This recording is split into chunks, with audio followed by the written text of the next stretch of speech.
So welcome again, everybody, to this meeting for the Community Advisory Committee of the North Region SELPA. This is a continuation of an exploration of literacy that the CAC has taken up. So we're excited to have you here. And I'm going to give a little introduction to myself, kind of what we have on order for this evening, and then orient folks to kind of how the time's going to unfold. My name is Kelley. I am a parent in Albany Unified. I have two neurodivergent kids, one who has significant reading challenges, and I myself have dyslexia. So I personally have been interested in this topic and living with it for years. I found myself really getting curious when I was bumping up against this experience of being engaged with super lovely, talented, motivated teachers in my district who seemed unequipped to be able to recognize and effectively teach to the 20% of kids who have dyslexia in their classrooms. And that then resulting in interventions not beginning in earnest until kids are already far behind their peers and struggling with mental health issues that are in response to this, or are exacerbating mental health and behavioral issues that may already be present.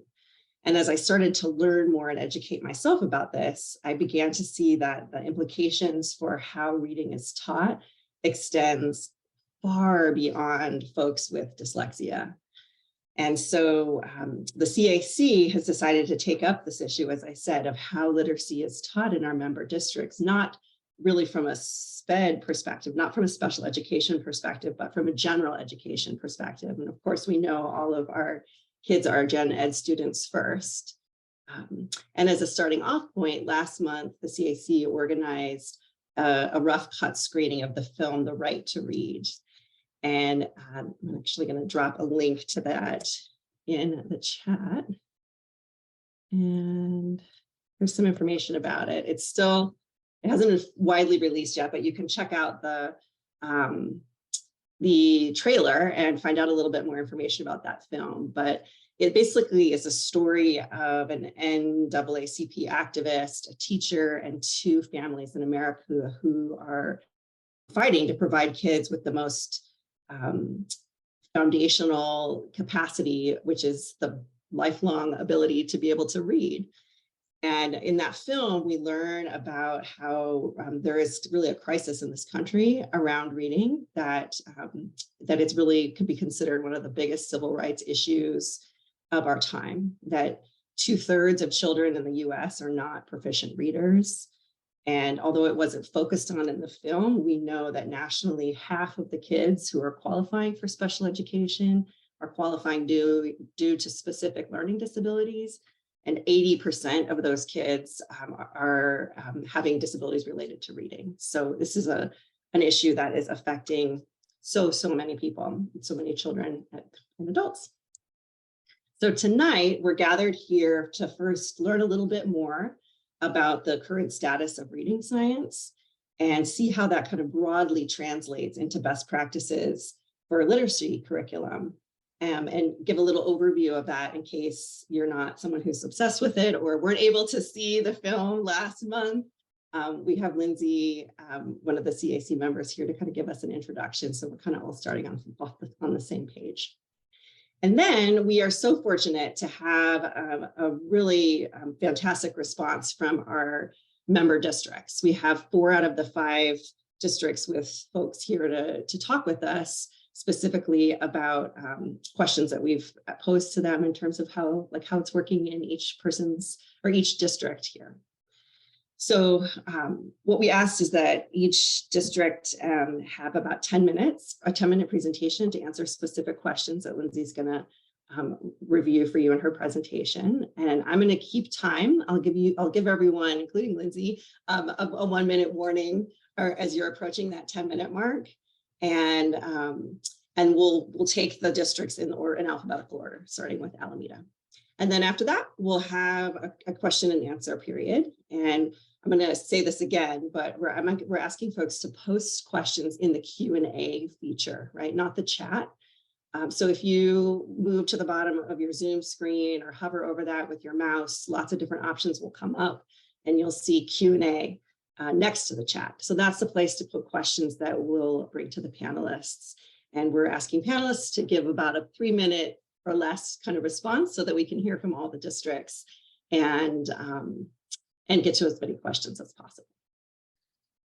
Okay, so and then actually I'll say, as we're going to just kind of punt introductions from one to the next, right? So Lindsay's going to introduce herself, and then when it's your turn to introduce what's happening in your districts, if you can just let us know who you are, how you're connected to the district, and then launch into your presentation. That's kind of how we'll take it. All right, take it away, Lindsay.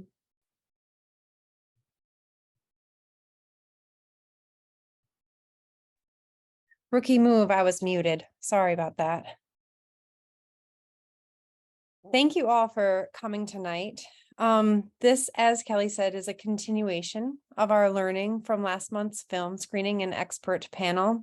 And I'm really happy to have the chance to talk about background information for our community before the districts present. My name is Lindsay Nofelt. I represent Berkeley for the CAC. And while I'm not a teacher or a reading researcher, I've spent the last few years learning about science-based reading practices, as well as what's working and not working so well in our schools. I'm also personally invested because both of my children, one of whom is dyslexic, needed outside support to become readers. And my hope tonight is that I can give you a crash course. Sorry if I talk a little bit fast. There's a lot to get through in 10 minutes. In the broad picture of reading in California and the components of reading science. But before we start digging into how kids learn to read, I just want to share my appreciation for our teachers because they do such hard work, especially these days. And I know for a fact that we want the same thing. We want what's best for students. And that's why the CAC asked our leadership from Alameda, Albany, Berkeley, Emery, and Piedmont to attend and present the data on who can and can't read in their district, what the curriculum is that was used to teach kids, and specify if it's based in evidence, and to describe if universal screening or curriculum-based progress monitoring are in place. We all know that reading is essential for school success. When we think about the math problems that our kids might come home with in early education, they're mostly word problems. And so you can consider how reading might affect knowledge building in all subjects, not just in literacy. And the impact of this civil rights issue is borne out through decades of, not to put too fine of a point on it, but suffering by a predictable group of children that then turn into adults. The data and research are clear. We know what brains need in order to learn to read early and well. When the schools do not provide instructional practices that align with evidence-based instruction, parents often step in with time or money, and that masks how consistently we underserve our community. Today, over half of California's students don't read at grade level. The numbers are significantly worse among low-income students, those with learning differences, and students of color. The reason we focus on reading is because it's so foundational to academic subjects in school and beyond. And the sad fact is that few ever catch up. Just look for your high school's A through G achievement rate of recent grads. That's the measurement of college readiness that allows students to attend UC and CSU schools. And you'll see the results. We have decades of academic research for a set of approaches that has proven successful in many states and districts, including those in LA Unified. And that's what many proponents call the science of reading. Unfortunately, fewer than 2% of districts in California use programs generally viewed as following the evidence. So what's the issue? I'm going to take a moment to step back and define a couple of terms that are important in this discussion. One of them is a popular teaching practice for reading known as balanced literacy. In balanced literacy programs, teachers are taught to have many tools in their toolbox, which sounds excellent. They use the methods that they think are most appropriate for the students in front of them. But unfortunately, many universities do not teach new teachers the latest scientific research on how children learn to read. And this results in great variability in classrooms. One of the common practices is to teach students to rely on clues other than the alphabetic code, which is also known as 3-cueing. And that teaches a student to guess at a word's meaning, guess at what the word says based on what it might mean, what it might sound right, and by looking at the first letter. This has been debunked by researchers for decades. Instead, over 50 years of scientific research on how children learn to read supports an emphasis on phoneme awareness and phonics in a literature-rich environment using decodable text in the earliest grades. Students aren't reading if they can't decode the words in front of them, but understanding the alphabetic code doesn't automatically make students good readers. They have to comprehend as well. The National Conversation centers around foundational skills like phonics, but decoding is only half of the story. The science of reading includes more than phonics and phonological awareness. This graphic shows the simple view of reading, and it demonstrates that pretty clearly. There's a misconception that adding a phonics patch to curriculum that's not evidence-based can shore up the gaps in those whole language or balanced literacy programs, but the opposite is true, because if you teach kids phonics in the morning, and then later in the day, you ask those same students to use the triple check or 3-cueing methods, then you're preventing authentic reading. So instead, research provides evidence that a connected, integrated, data-driven system that includes phonics as well as building vocabulary and comprehension, that's essential to reaching the 10 million children in the US who are struggling with the current reading instruction.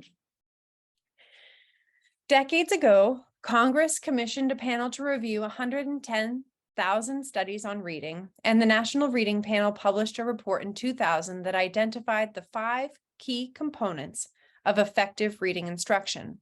We've added to our knowledge, don't worry, in the past 22 years, but this framework is still great. It's been validated time and time again. And it revealed that different ways of teaching these 5 components are not equally effective.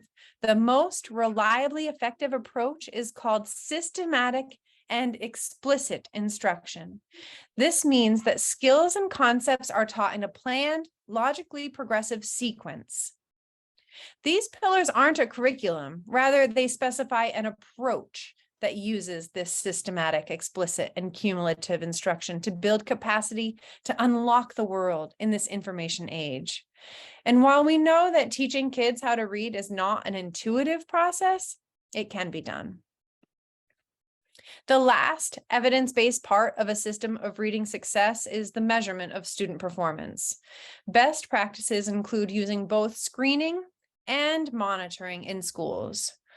Think of universal screening like a safety net that catches students at risk for reading struggles and allows for intervention before they experience difficulty. Most states in the US mandate this, but California is not one of them. On the other hand, classroom assessment can help teachers plan instruction that more efficiently and effectively targets specific student needs, and that improves learning. Monitoring progress with measures that are not tied to the purchased curriculum can answer the question, Is this working for most students or not? In this way, learning how to interpret and use objective data can be eye-opening, or it can be a cause for celebration. Lindsay, you have about a minute left. Reading is a gift. It renews the spirit. It helps us understand people better.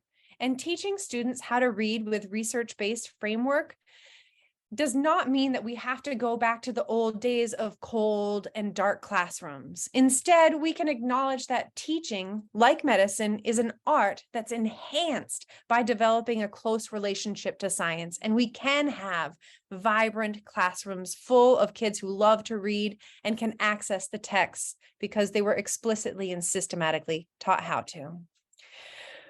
We have a bunch of resources for people, and Carolyn will put a link in the chat with these resources. We're so happy to have our district leadership come. We think that you'll hear that everybody is reaching for the same goalpost, and so we'll be listening while our next presenters speak to understand if reading instruction is evidence-based and following best research practices.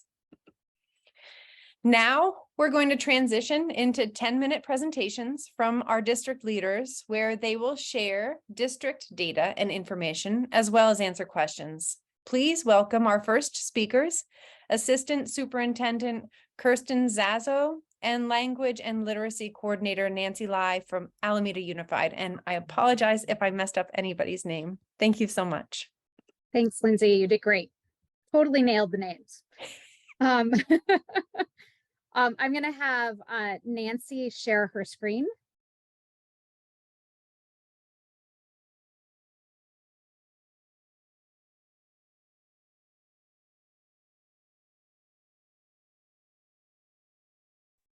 All right, so 10 minutes. We're going to try to do well with your 10 minutes here. Nancy and I are going to split the presentation. I'm going to start first with a little bit of data, and then we're going to do an overview of our literacy program in AUSD, and then hopefully finish out with time for questions. So the first pieces of data that we're going to look at are the CASP and then our STAR metric data assessments. And I just want to sort of be clear that when we're looking at these data slides, we're looking at 3 different areas: above standard, near standard, and below standard. And so we'll go ahead and jump right into the next slide. So these are our CASP reading claim area for 3rd grade, 8th grade, and 11th grade. And again, above standard, near standard, and below standard. I just want to hit a little bit on the near standard.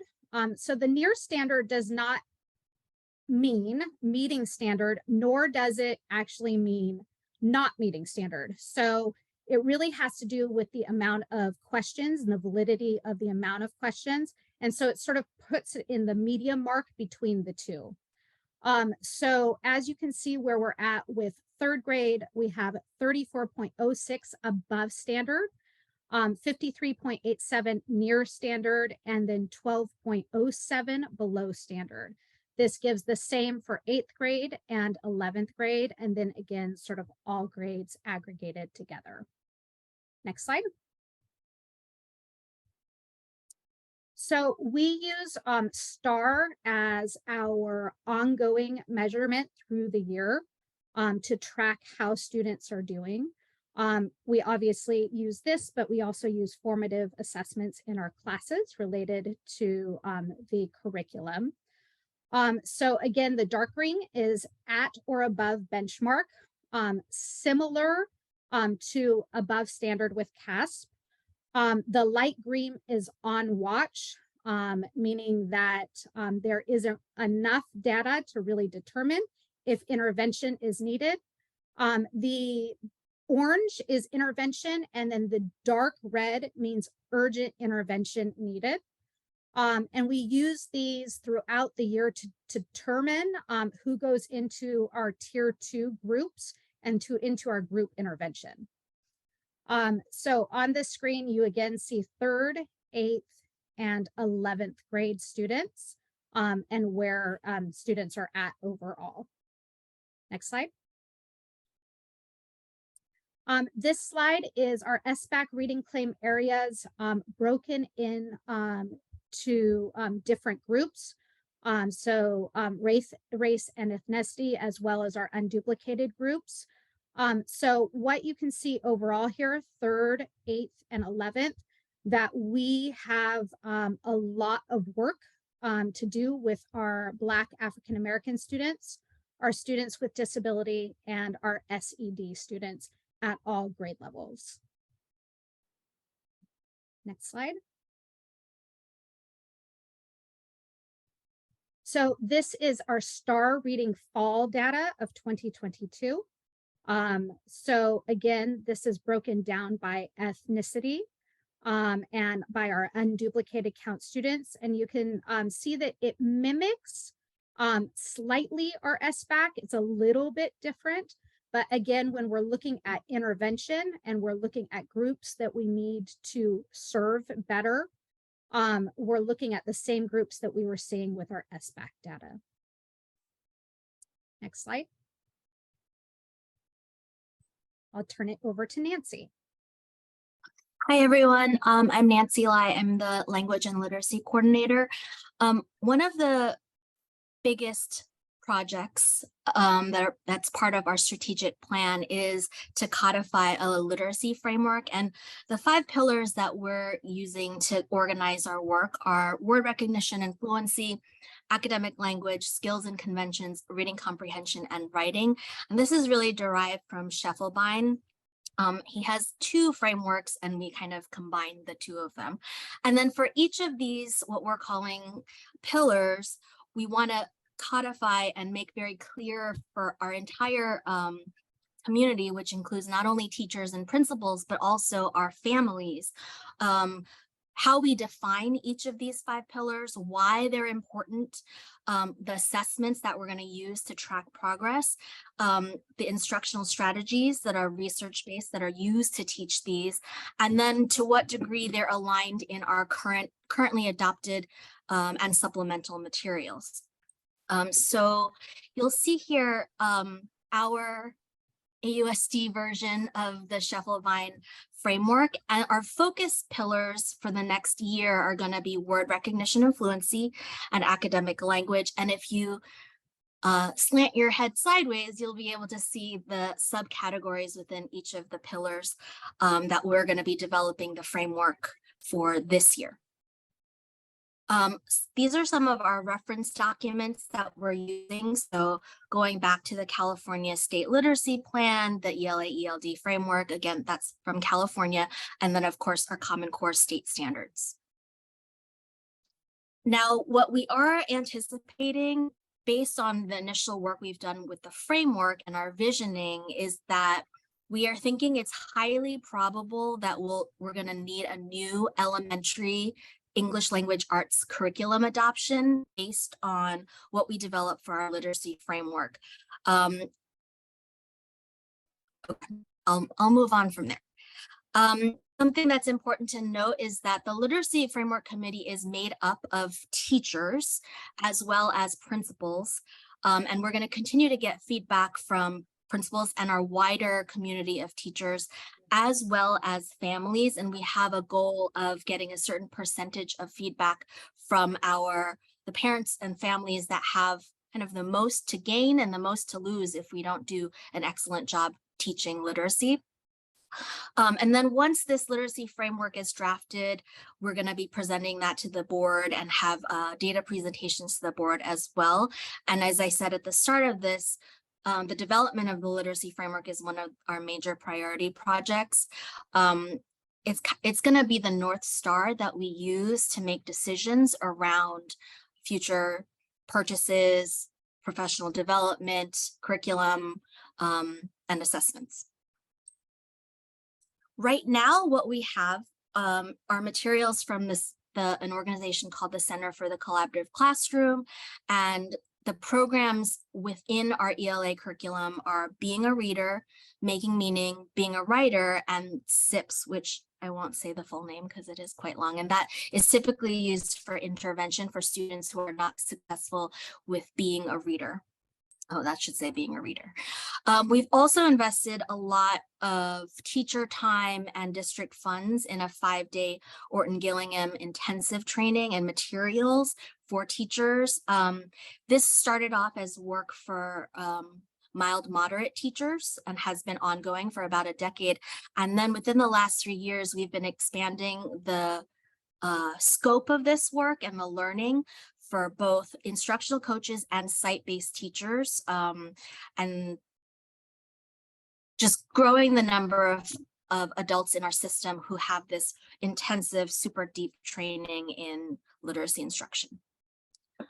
I think what's important to know for us as a district is that what we're really trying to do is make sure that factors such as race, class, language, income, and disability are not predetermining students' achievement. And that's what this is a slide that we use with incoming teachers as they enter our district and start to get trained on the materials. This is our moral imperative as a school district.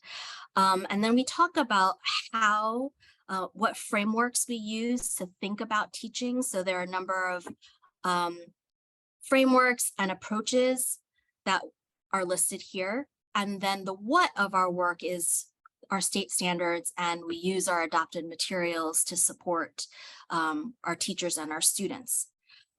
I think another thing that and again, this is actually a slide taken from our new teacher PDs that all new teachers kind of talk through when they first come to Alameda Unified, is that our imperative is that we're really trying to prevent students from being over-identified into special education and getting intervention from someone else, right? We want a more inclusive classroom, and really prioritizing what's happening in the tier 1, the least restrictive, all kinds of wraparound supports, and that intervention is additive and not taking students away from their peers. We're about a minute left. This is, okay. So here you'll see, this is also, again, a slide that we use with our incoming teachers as they're learning about the programs that we use to help them understand how our curricular programs fit into a broader vision of literacy. I'm sure folks here are familiar with Scarborough's rope. And then on the left-hand side, making meaning, being a reader, and when needed, SIPs are part of that. I'm throwing over to. So we currently use STAR and for our universal screening and monitoring tools.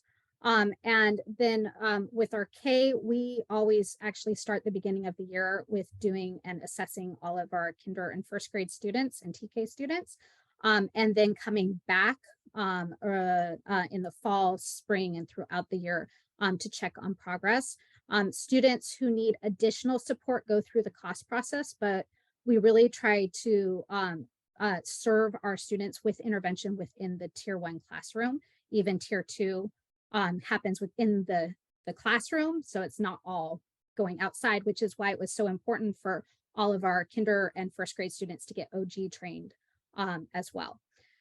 So for universal screening, the state will be mandating a dyslexia universal screener, and we want to wait to see what they accept as a screener before adopting a new screener, because we don't want to start something and then stop it and then have to move to a new thing just because of a change management. So the state of Washington has approved STAR reading and CBM.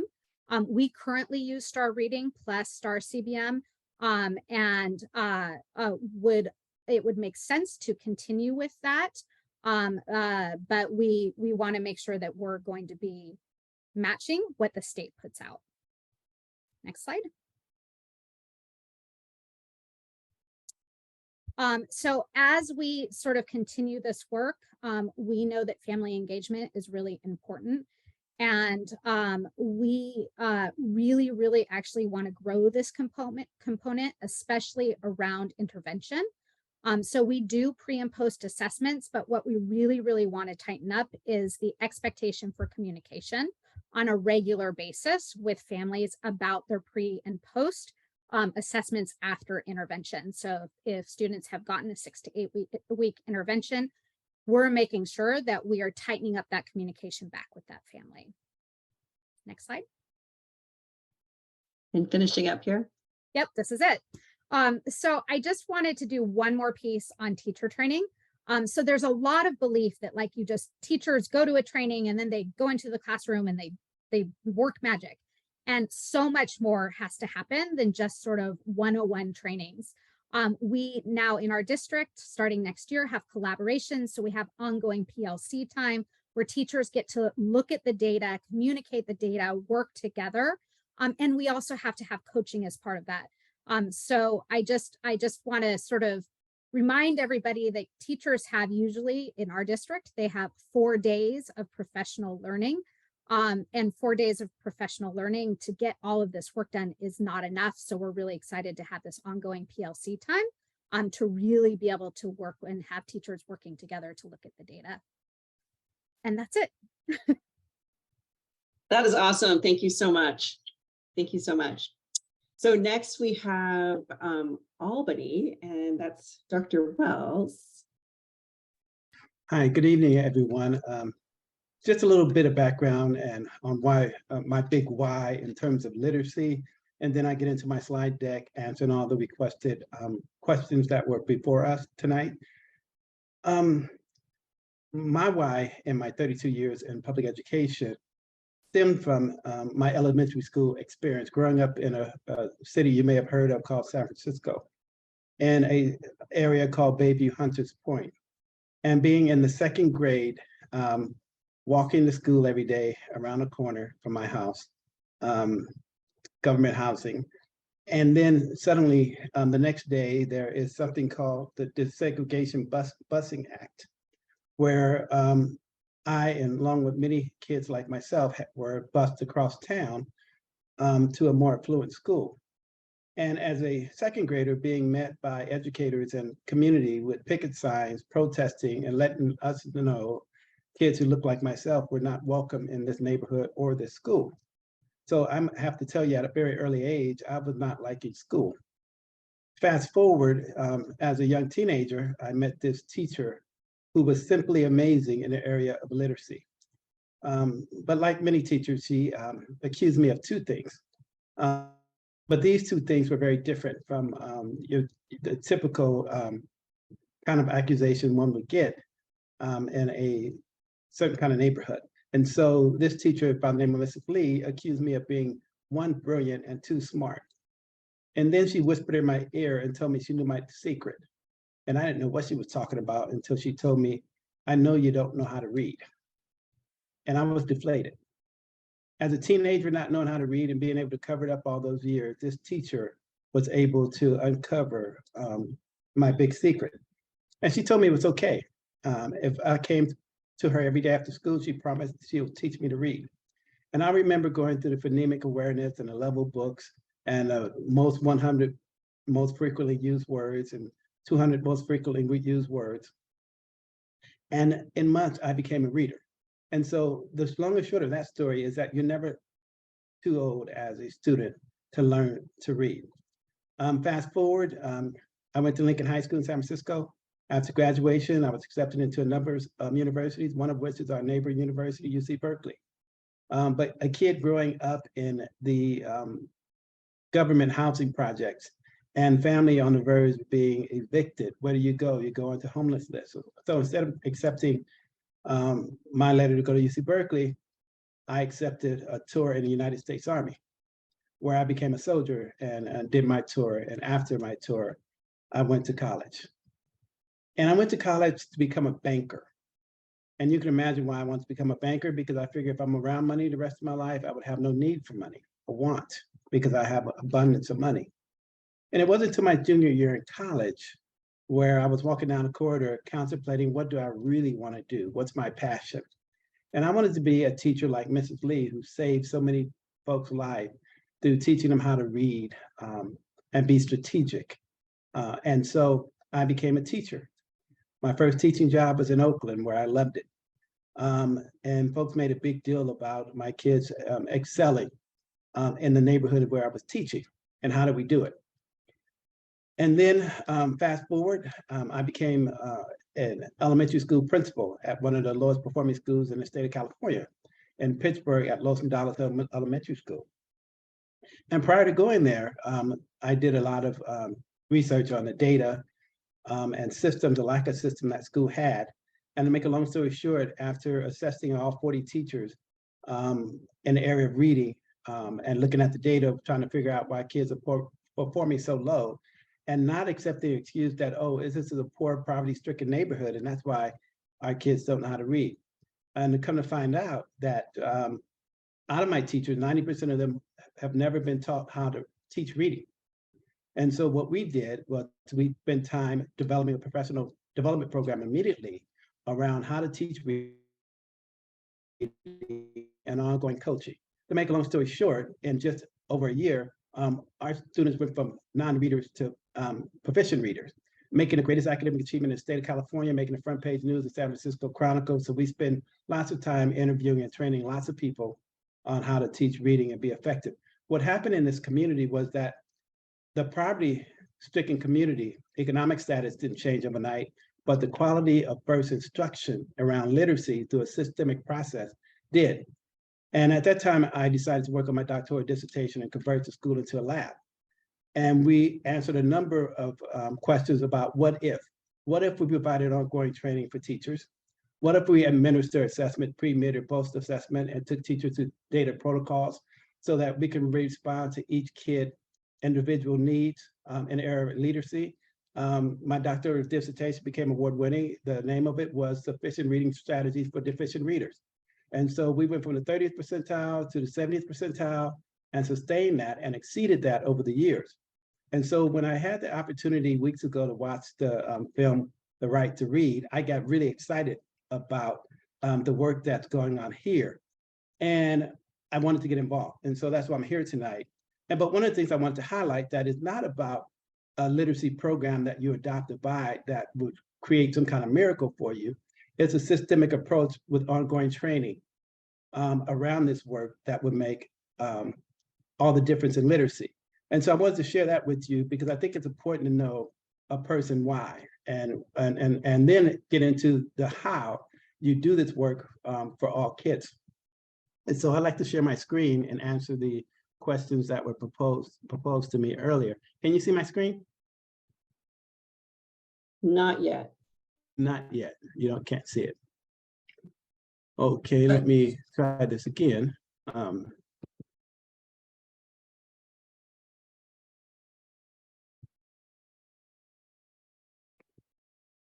Can you see it now? No. Oh, okay.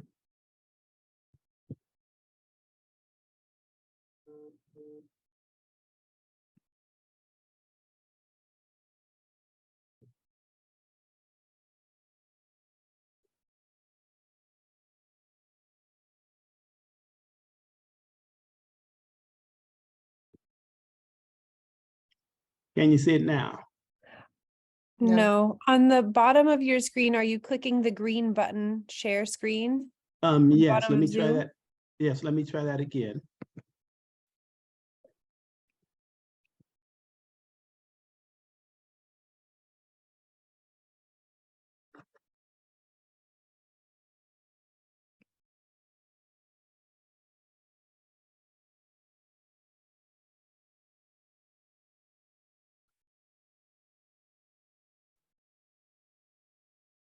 Are you seeing anything come up? No, you could put a link to the presentation in the chat and I could share it. Why don't I do that? I'm gonna move my presentation to the chat and see.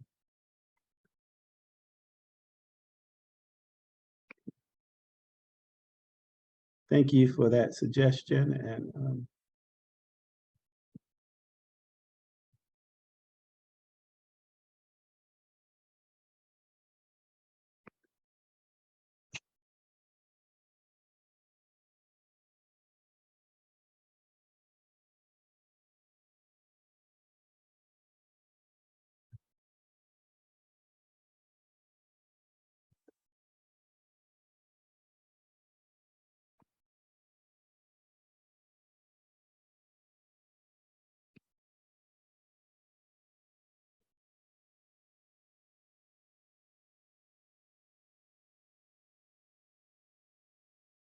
Did it come up in the chat?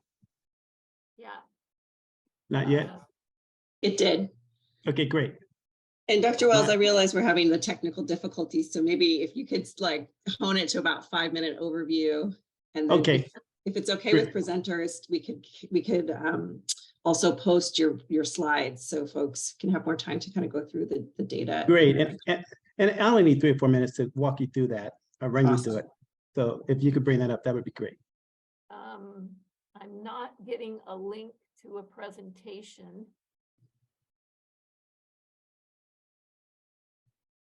Hold on, Albany.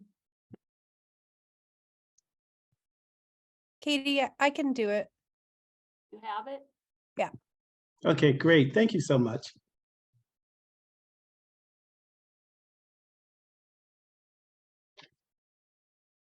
Oh, great. Thank you so much. Why don't we go to the next slide?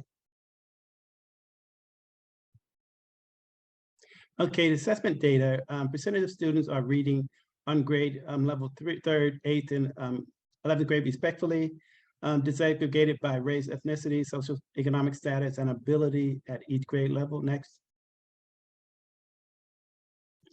And you can take a moment and look at our data. You see at the very top, those exceeding in 3rd grade and almost meeting. Next slide. Okay, something wonky happened here, but you could peruse through that. Next slide. And take a moment to take a peek at that.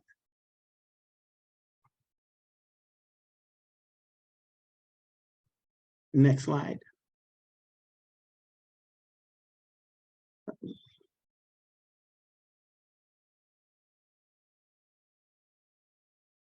Okay, next.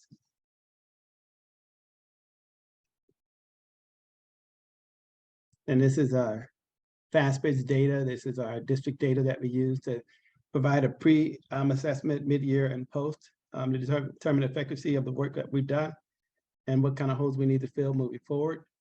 Next.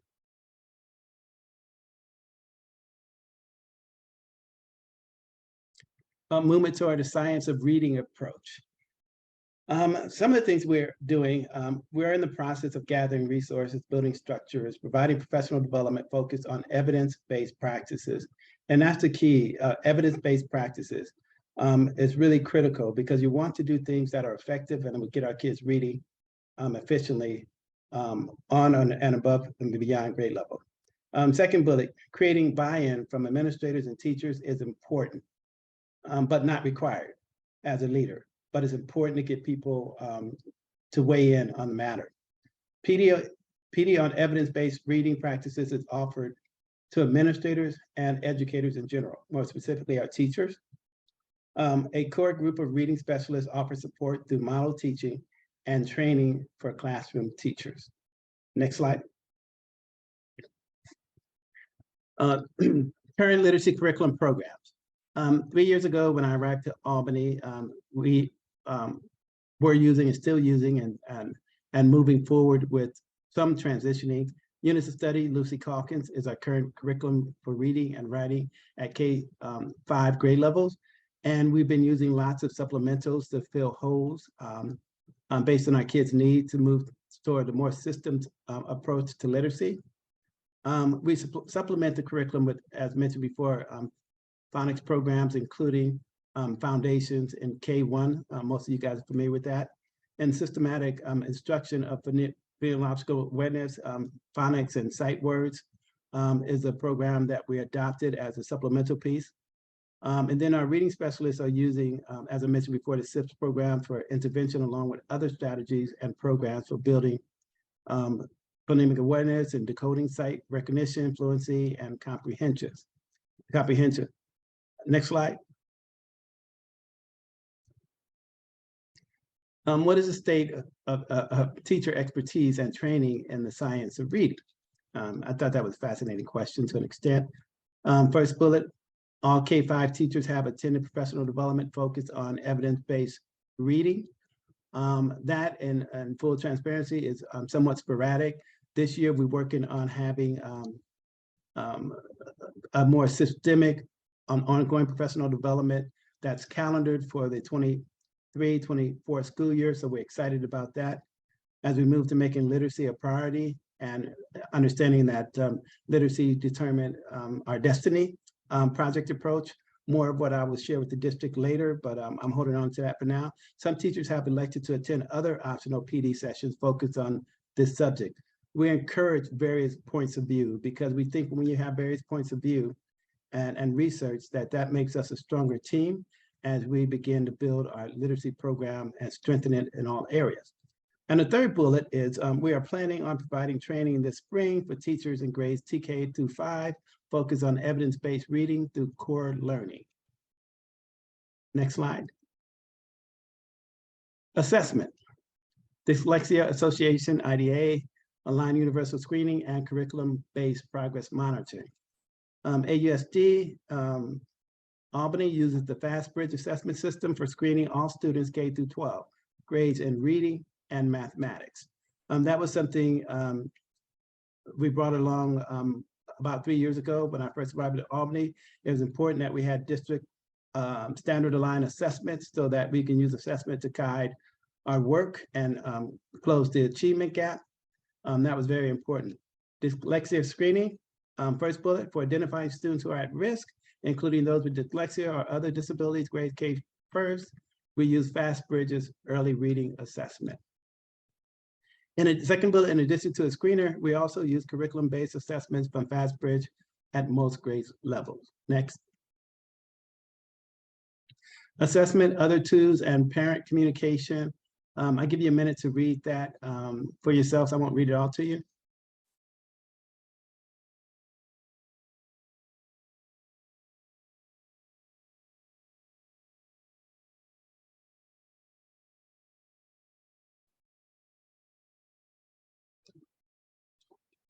Okay, next. And that concludes our presentation around those essential questions to share with you. And thank you for the opportunity and thank you for the technical assistance. I was really impressed. What a wonderful team. Thank you. Thank you, Dr. Wells. Next, we have Dr. Ford Morthel, if I'm pronouncing that correctly, from BUSD. Thank you. It's Morthel, and I'm not a doctor, but I take it every time it's offered. Thank you for All that. right. I appreciate that you all were able to elevate the members of my team. I have a number of folks for BUSD with me here, but I'm going to be doing the bulk of the presentation, and I ask for your forgiveness in advance. I'm actually not feeling very well this evening, so I'm going to be brief, and you might hear a cough or two as we go. But like Dr. Wells and others, I am very happy to be here. I am the new superintendent of Berkeley Unified as of July of this year. So thank you for having us. Next slide, please. I start everything, really grounding us in Berkeley's mission. And our mission is to enable and inspire our diverse student body to achieve academic excellence and make positive contributions to our world. In itself, that's a pretty bold mission, in my opinion. Given my tenure and what I know about traditional public education and education in America in general, this idea of inspiring and recognizing that you are serving a diverse group of learners and wanting to make sure they all realize their excellence and their brilliance and make contributions in itself is a pretty bold statement to make. But on top of that, Berkeley goes a little bit further and offers and promises 4 E's to our families and to our students. And those E's are excellence, equity, engagement, and enrichment. And when I think about what I know about traditional public education, and again, about education in America in general, and this idea of every single student, Black, brown, every single student, regardless of language and zip code, every single student, regardless of differences of learning styles, socioeconomic status, having access to excellence, equity, engagement, and enrichment, then that idea to me is revolutionary. And so I come to Berkeley because I wholeheartedly believe that every student deserves to have access to excellence, equity, engagement, and enrichment, and because every baby is brilliant all by themselves, and it's our responsibility to create the conditions to make sure that brilliance is realized and expanded upon. I also come to this work Similar to Dr. Wells, I was actually raised in Southern California, and what people are oftentimes surprised about is even though my entire career has been in public education, particularly serving demographics of folks who typically have not done well historically in public education, I have never been in a public school as a student. My entire educational career has been in private schools. But that is because my mother, her entire career was in public education, as was my father and my stepfather and many folks in my family. And my family has experienced a lot of things in this system that were disempowering and that did not make them feel seen and heard. And my mother in particular had a very negative experience in Compton Unified. I'm sure amazing things happened to her there, but she did not walk out of that system feeling whole, feeling seen and feeling validated. And she was a student who she could read, but she struggled with dyslexia. She had severe dyslexia and never was confident in herself as a person, but definitely was not confident in herself as a reader, a writer, or a speaker. And so for that and many other reasons, she was determined that my sister and I never experienced what she experienced. And even though she was a teenage mom and for a very long time was a single mother, she begged, borrowed, and stole to make sure we would not have the educational experience that she had.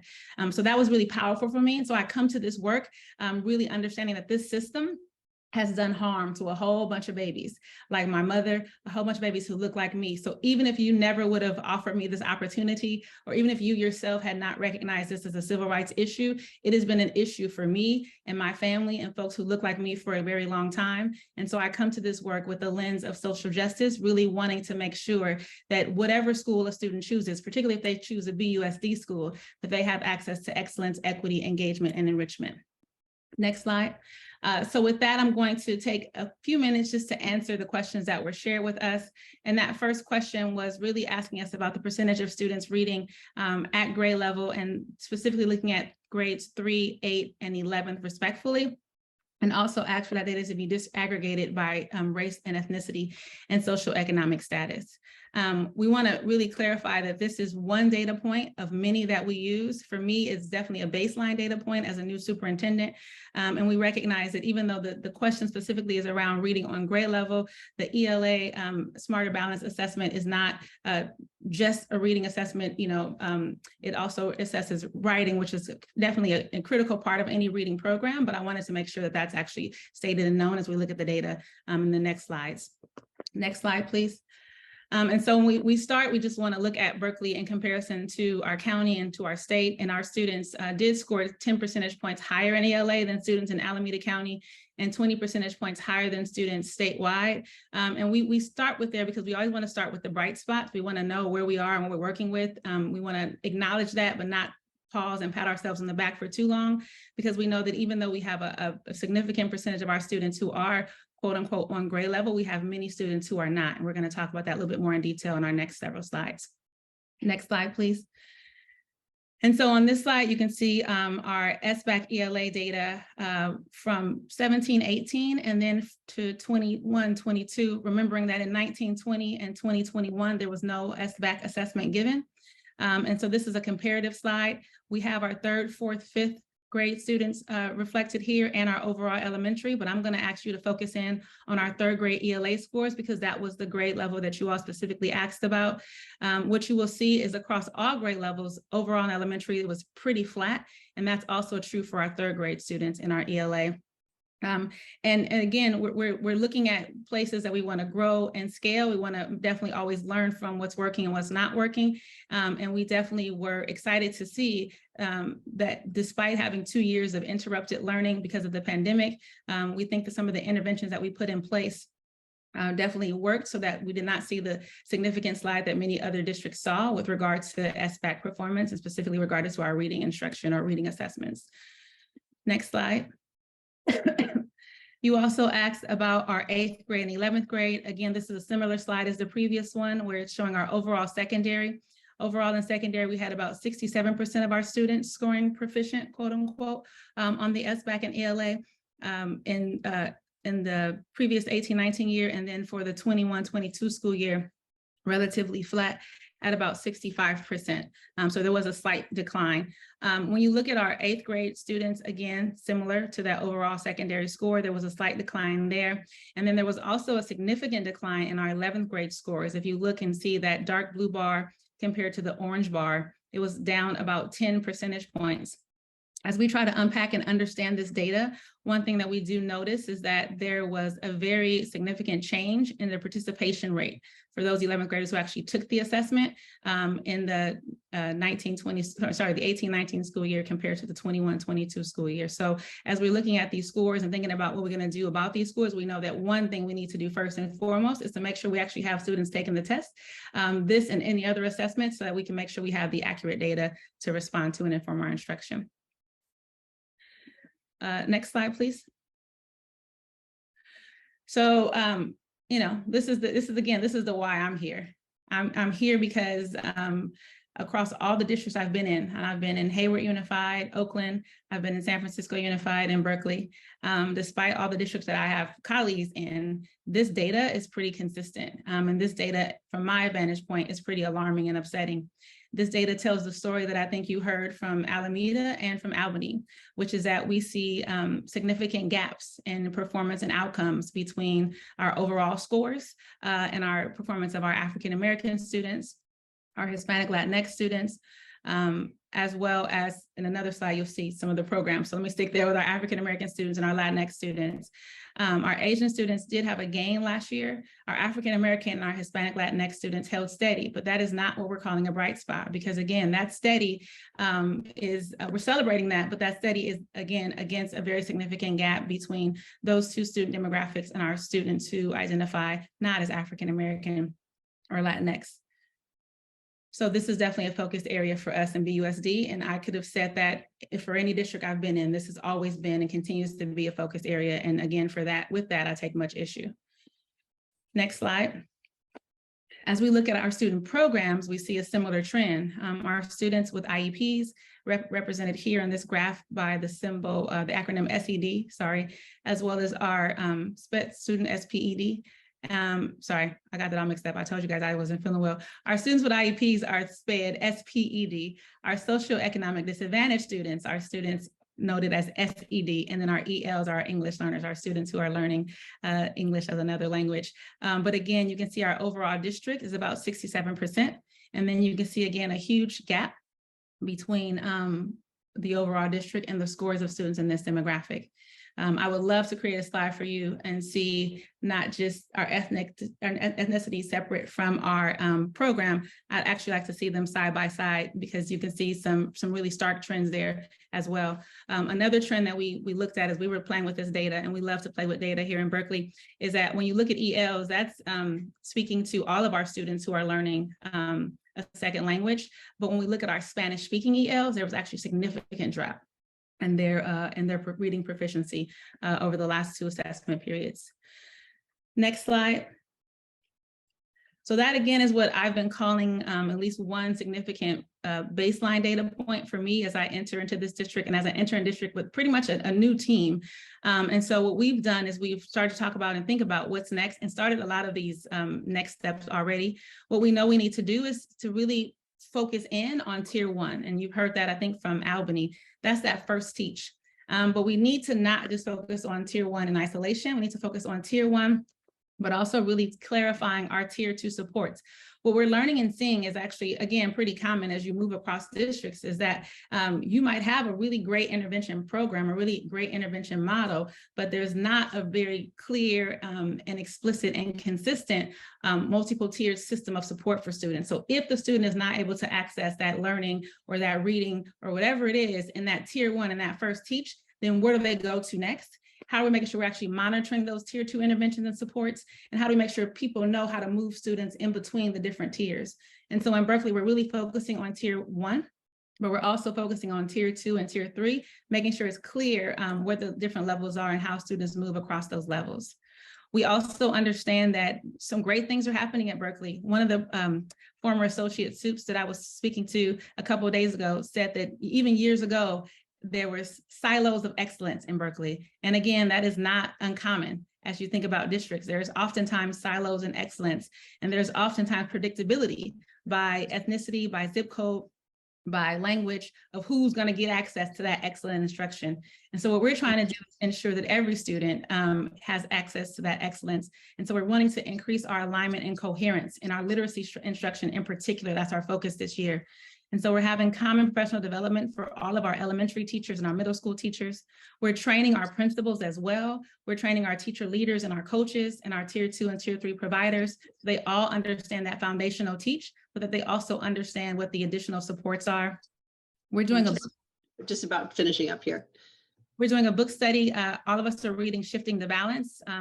We're doing aligned coaching. We're really trying to make sure we're more data informed. And so you'll see later that we have an entire data system, but that data system has not been used as consistently as we'd like to inform our instructions and our next steps. And we are really starting to inventory our school libraries and our texts, and also do an in-depth review of the curriculum that we use. Next slide, please. 10 minutes was not enough, Lindsay and Kelley, but that's okay. We're doing our best. So just wanted to say that we really believe that our babies need a comprehensive literacy experience. I think you've heard about the pendulum, and those of us who've been in education long enough know about the pendulum. But what we know is that really good reading instruction has all of these components that you see here on the screen. What we know about Berkeley is that we spend a lot of time with the reading and writing components and not really focused as much of the last several years on the phonics and the word work. And so we have reintroduced that into our literacy framework and have really made sure that our teachers are trained in the use of fast track phonics, and that they understand that the phonics instruction is just as important as the other components of the reading block. We're also making sure that, again, that reading block is comprehensive, and that when we talk about read alouds or shared reading or writing, et cetera, what is good quality instruction looking like? And then how are we using data to inform that? I'm trying to move faster. Next slide, please. And one after that. Just really quickly, one more. Just really quickly wanted to show you all the various assessments that we use. We do have a pretty robust assessment framework with universal screeners, as well as formative assessments, as well as summative assessments.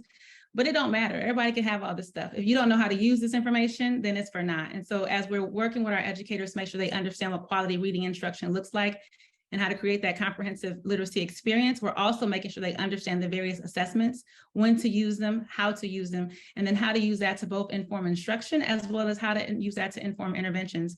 I would say another note is we're working on our tier 2 supports, is that we're also making sure that those interventions are being monitored and assessed so we can see if they're working and yielding the results that we intend for them to yield. And then finally, we've been really working closely to make sure that our families have access to this information. It is still a work in progress, but wanting to make sure we have various ways to report to our families where their students are and what support looks like in the classroom and what supports could be offered at home. And I've been working again in the spirit of alignment and coherence with our educators to make sure they actually know how to communicate this information with our families, so that families can know where their babies are and then how to respond appropriately. So I know we're out of time, and I will welcome questions when the time comes. Thank you. Thank you. Emery Unified was not able to have anyone in attendance, so they submitted a written response to the 3 questions that we asked them to address. And so that is from Dr. Mila Kell.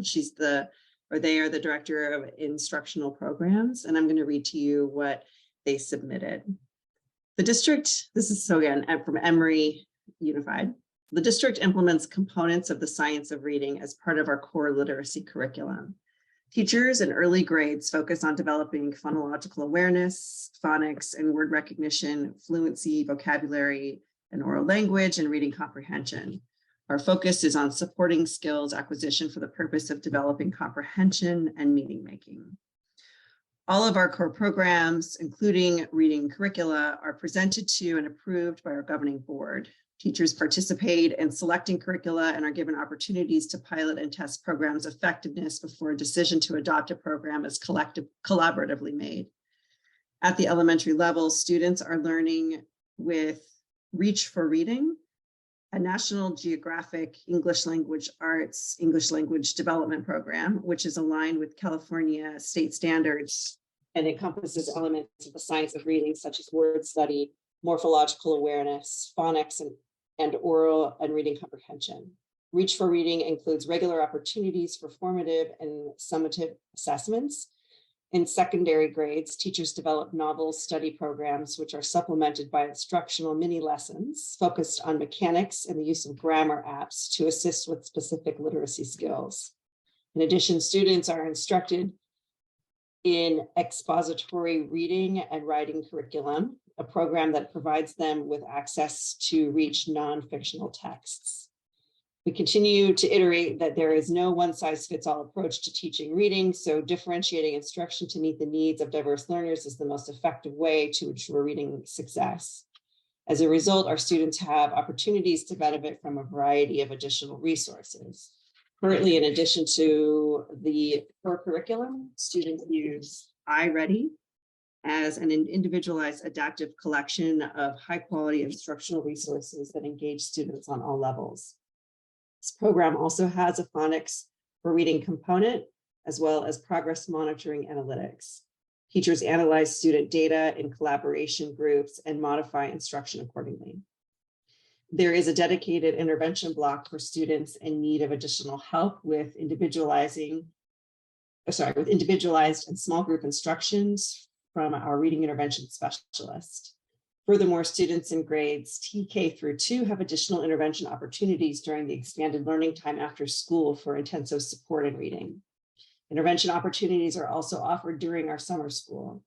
In high school, in addition to the core English program, our scholars engage and work with Edgenuity curriculum, a standard-based online learning resource for both remedial and accelerated work. At the elementary level, the reading progress monitoring is conducted with STAR, reading assessment, the running records, the basic phonics skills test, the systemic instruction and phonological awareness, phonics and sight words, or SIPs, as well as with utilizing the iReady analytics. Additionally, CAASPP, comprehensive interim assessment test, is conducted in January to monitor progress towards summative CASSPP, and to modify instruction as necessary. At the secondary level, we use the CAASPP interim assessment block and comprehensive interim assessment tests for the same purposes. The progress monitoring data is shared with the students and families during parent-teacher conferences and upon request. Parents and guardians are encouraged to communicate their concerns to staff and the administration by email, phone, in person, and or during coffee with the principal meetings and other school events. With regard to professional development, all of our teachers receive training in all the core programs. Before the beginning of the school year, all of the new teachers are strongly encouraged to attend professional development focused on core curricula and are compensated for taking this training during non-work hours. At the same time, to meet the varied needs of our educators, all the teachers are offered 10 hours of self-selected paid after work professional development during the summer and 10 hours during the school year so that they can engage in professional learning that is beneficial for enhancing their professional practice. Concerning topics such as dyslexia and MTSS, please reach out to Ms. Alexander, who is our Director of Student Services and Special Education and who coordinates the Emery Unified MTSS work.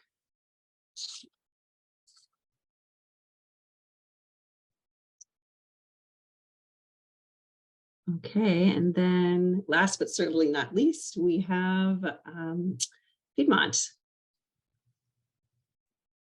Hi, thank you. Let me share my screen here.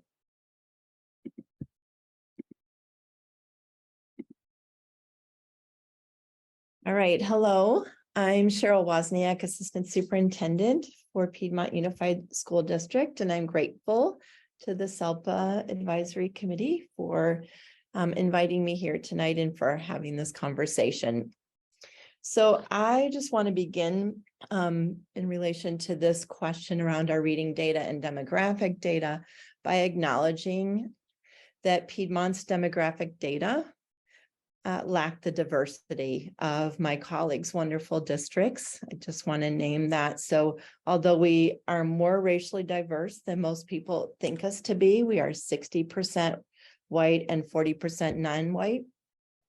We certainly lack the socioeconomic diversity, and we have a very small English learner population. So before sharing our reading data, I want to acknowledge our privilege and say that we, as educators in Piedmont, recognize that many of our students come to us having attended preschool and beginning their PUSD education with many advantages that give them a strong foundation for learning to read.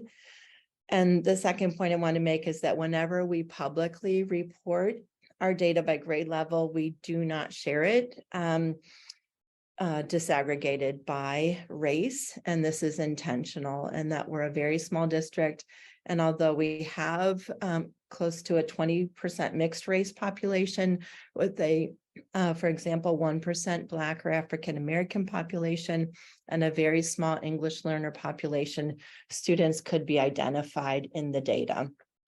So I do want to, though, show you a recent set of data that we reported to our board. So last month we reported our CASP data in English language arts. And as you can see in the blue and green, they're combined of advanced or above standard. All of our student groups, including our students with disabilities, performed well. The numbers, though, that were added were important because they give scale and context to the district-wide student group results. So along the top, you see the total number of students in this group who took the test in 2022. And that overall, 32 students in grades 3 through 8 and 11 performed in the not met band. But you can see, for example, the huge range of differences in the total number of students that are part of this demographic. So we acknowledge we do have achievement gaps among our students groups in Piedmont, and that we have outlined our equity work in our LCAP, and we have a racial equity board policy that aims to remove, like our other districts, these gaps so that race will not be correlated to achievement outcomes.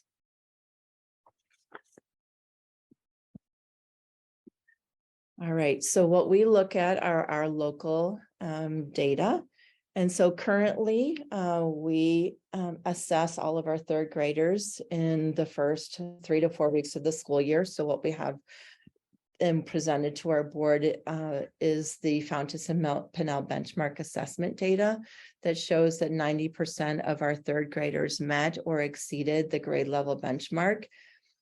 And at this point in elementary, because again, we have very low transiency rate, we know most of our students have been with us since kindergarten, and we know every one of the 10% of those students' individual reading needs, and are working with students and in close communication with their families to ensure that they get the support they need. Now that I'll report a little later is based on the assessment data that we've gathered so far, but we are learning, like others at this point in time, that there are other important data pieces that we've been missing that we're committed to collecting. So when we look at our 8th grade data, we for our 4th through 12th graders, we administered the SRI and to our students. And at the 8th grade level this year, 93% of our 8th graders were proficient or advanced, and 7% basic or below, which is an improvement from our cohort from the previous year. So we know we are moving in the direction, and that is both a combination of course, we all experience a very challenging time where our students this year are back for the 2nd year, but also that we are working on our tiered systems of support, and have put a lot of energy into looking at the secondary level, where we recognize that students, given the assessments, the curriculum, that students can be masked in their some of their skills. And so we've hired a secondary reading specialist, and we are working on additional professional development at the secondary level. So it's really important to us that we're tracking to how our students from year to year in those cohorts are advancing. And then finally, at the 11th grade level, our current juniors who took the SRI, you can see here that only 8% of them scored below basic or basic, and that's a slight improvement from the previous year. So when asked about our curriculum and professional learning, so I'll start by saying that our elementary teachers have been teaching the units of study in reading and writing for many years. But in the 2018-19 and then moving into the 18-19 school year, we convened an adoption committee, and what we recognize is that there was no consistent phonics curriculum being taught. Everyone was teaching phonics, but to varying degrees and with a variety of curricula. And the outcome of that curriculum adoption was that the units of study in phonics were what the teachers selected at that point in time. However, going into the first year of implementation was the year of the COVID shelter in place, and we had very different skills set of teachers. And so what we've been working on since is a professional development plan to tighten that up. But given the national discussion about the controversies over our adopted curriculum, we have convened a K-2 early literacy adoption committee who are meeting to review other curricula. So we anticipate that there could be a change. Meanwhile, we've been working with the adopted curriculum to make the adjustments that have been named. For example, the 3 queuing system, the context and guessing, given picture clues, all of that has been explicitly teachers have been trained on the dangers of that. And so and we've shifted. So in addition, then we have added decodable text. So all that to say that we work with the curriculum we have, and we're making changes as we know are needed. So that said, we started the year in the area of professional development by just naming that we are at a point in time where there is a debate and a conversation. And so we have been responding to that. And the approach that we are taking is that we do not believe that we need to subscribe to this more dichotomous thinking between balanced literacy and the science of reading, because we don't feel that they are at odds. Our teachers are very passionate about the teaching of reading, that they have honed their skills and the training that we've had, but they are asking questions, really good questions, and wanting to dig in and to learn more. So we launched this year with our district professional learning day focused on this topic, and the approach that we took is that it's neither one or the other, but it is both, because like our Berkeley colleagues, we started with a deep dive into shifting the balance, and we're trying to avoid this binary thinking where we look at a reading as there's one approach. So in the Berkins and Yates book, they present 6 ways that teachers can bring the science of reading into their balanced literacy. So we all know, again, where our teachers have been. So for Piedmont to remove the curriculum and supplant it with something completely different, the approach we took is, how can we bring the science of reading into our classrooms?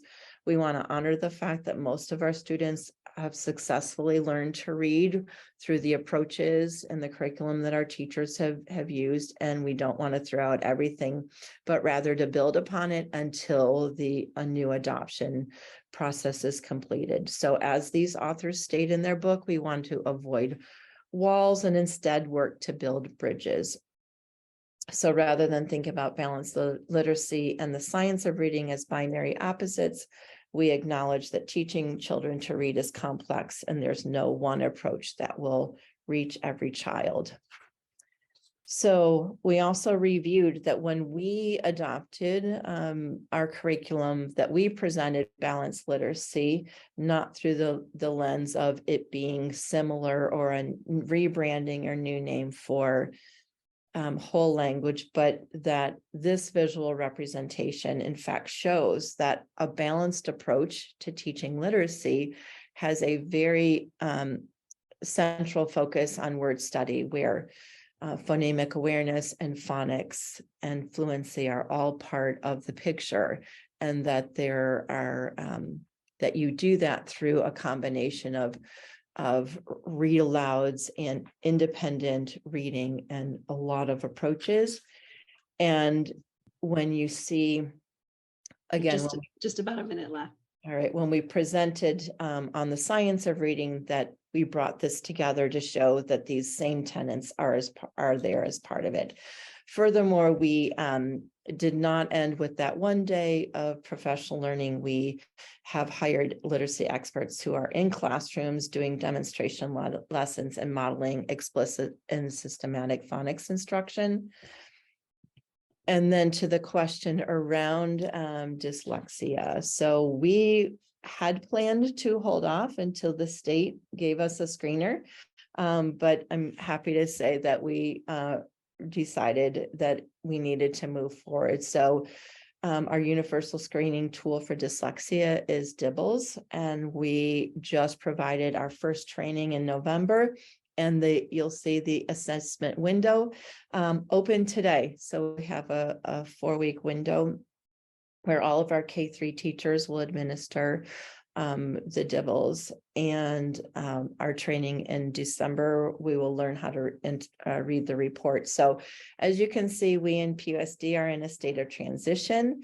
We're in the infancy stages of administrating this new universal screener that will give us, I think, some really important data points in the areas of phonemic segmentation, fluency, and decoding of nonsense words, which are two areas we've never explored. We have convened the adoption committee, and we are our MTSS framework that is being developed has a focus on reading. So I feel like this is really great timing for us, and really appreciate that we are having this dialogue. Thank you so much. I understand that some folks are going to have a hard stop at 8 o'clock. And despite our attempts to manage time, it's tough to focus. So I'm not sure, I'm seeing a note here that for sure Alameda representatives need to leave right at 8. Is there anything in the Q&A, Caroline, that you wanted to direct there to begin with? Sure. Why don't we start with one of the questions? A question has come in. Will you commit to remove balanced literacy from your curriculum and put in place a structured literacy program that includes all 5 pillars of reading instruction?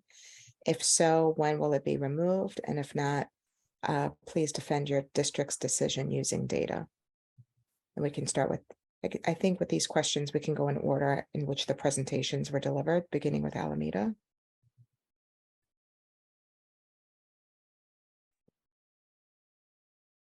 Sorry, trying to unmute. As we talked about in our presentation, Alameda is working on our literacy framework. And as you can see, as part of our literacy framework, we are focused on many of the pillars within the science of reading, and we'll use this within adoptions. We do also believe that we have to have a focus on writing as well as comprehension. That some refer to that as balanced literacy. We really want to be clear that we want to use a really foundational approach to reading that is based in the science and based in research. So that's what we're working on right now. Albany, would you like to respond to that question? I think that previous response was sufficient, but for our district, we're looking at evidence-based practices with ongoing professional development and looking at what works and having the kind of support for our 3 basic levels. First and foremost, our tier 1, good teaching in all classroom around literacy. And 2, what and how do we respond when kids are not making adequate progress? And then after some intervention and acceleration practices, what would our tier 3 articulated system of approach be so that every kid get what he or she needs in order to become literate? And so that's the approach we're using.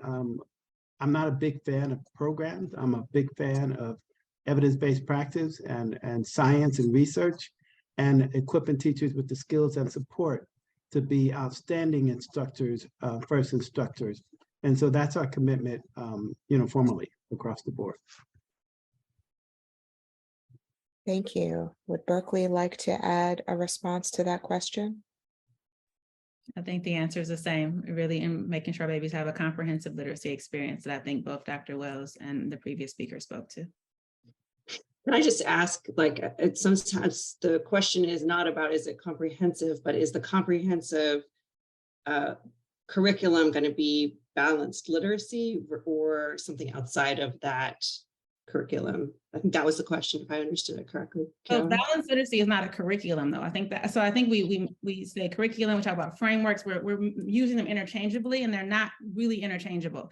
I think what you've heard the 3 of us commit to is that our reading instruction, our literacy instruction will have all the components of quality, evidence-based, right, good reading instruction. And so I think, like Dr. Wells, I don't like to get hung up. Is it structural literacy? Is it loosey? I don't like what's good for kids, what's working, what's not working for babies, right? And so I think that commitment is what I heard. And so I don't want to, I used open court, and that worked for some kids for a long time, didn't work for some other kids. I've used Hope Mifflin, right? So I think the teacher in me really hesitates to be like, and I'm going to pick this one because that's what's cool and sexy today.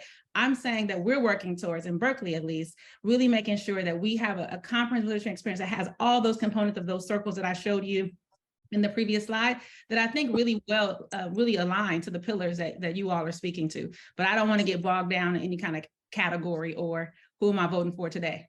I'm voting for the babies. And I also just want to say real quick, because I do have an 8 o'clock hard stop, I have another group to go and speak to. I really want us to be careful. I heard I think Piedmont said a dialogue. I do hope that we really can have a dialogue. And I hope that we are all having a sense of urgency, right, to do this work and to do better by babies. And urgency can be a good thing and also can be a manifestation of white supremacy culture. But what I want to say is that we got to be really, really careful to not try to apply a simple solution to a very complex problem, because it's the what and it's also the how. We have to talk about implicit bias. We got to talk about the fact that we are not anti-racist. We got to talk about a whole bunch of other stuff. And so I hope that our next conversations can include all of when you're going to take out the books out the library and when you're going to put this in instead of this. But then we're going to get to the real conversation that even with the best stuff, there's a whole bunch of kids who are doing well and a whole bunch of kids who are not doing well. And that's not just about what curriculum I put off the shelf, because it's always working for some and not for others. And like I said before, there's some predictability around who it's not working for time and time again across every single district. And that's the conversation that I would love to have with you all when you're ready. I have to go. I'm not feeling well, but I have another presentation. It's been a pleasure to be here. My team is still here. They can answer a couple questions, but I think most of them have a hard stop as well. Thank you for your time. Thank you. Thank you. Is there any interest on Piedmont, or Emery's not here? So I want to give you that option to answer that. I just want to echo, because again, it's what I said to our teachers, they're really feeling under the fire, and they are questioning what we see are educators who have successfully taught hundreds and hundreds of children to read, and they're doing very well, questioning themselves because of the national discussion. And what I reminded them is, first of all, we're in education and we're all learning. So absolutely, it's not that we think we've got it all figured out. There's always more to learn.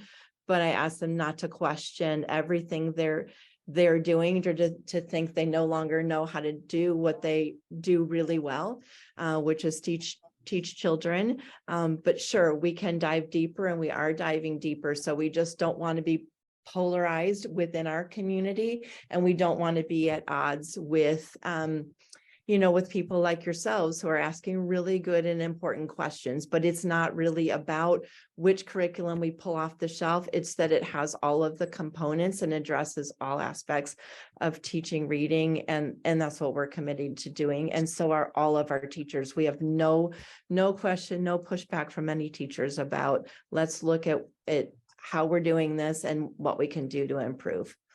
Thank you all for being here tonight. And I think as the CAC, we'll probably put some thought into what makes the most sense as a next step, whether that's to continue in this kind of a format where it's across districts, or to kind of break off and start to do the work in our own districts.